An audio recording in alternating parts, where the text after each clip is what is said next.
We want justice. We want justice. We want justice. ఎలాంటి justice కావాలనుకుంటున్నారు మీరు ఈ సందర్భంగా? ఇది మాకు క్రైస్తవ లోకానికే న్యాయం కావాలి.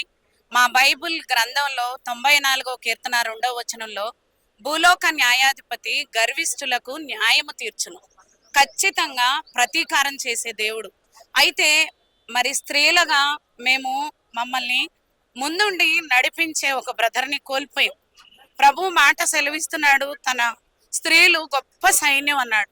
అయితే బ్రదర్ ప్రవీణ్ అన్న మరి స్త్రీలకు ఎంతో చేకూర్పునిచ్చి 10 మంది పిల్లల్ని దత్తత తీసుకొని తన ఇంట్లో ఉంచుకొని 2 సాఫ్ట్వేర్ కంపెనీల్ని నడిపిస్తూ ఒక బిజినెస్ మ్యాగ్నెట్ అయినా కూడా మరి బండి మీద వెళ్ళడం, కిడ్నాప్ చేశారని కొంతమంది, మరి వెనక లగేజ్ ఉంది, ఆ లగేజ్ కూడా కనిపించలేదు.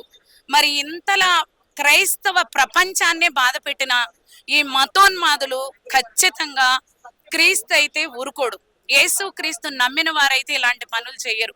ఇప్పటి వరకు ఆ అన్న చెప్పినట్లు నా ముందన్న మేము ఇంత నెమ్మదిగా ఉన్నామంటే, ఇంత మరి సమాధానంగా ఉన్నామంటే ఖచ్చితంగా మేము క్రైస్తవులం కాబట్టి. వేరే మతాలన్నీ కూడా 90% క్రిస్టియానిటీ మీదే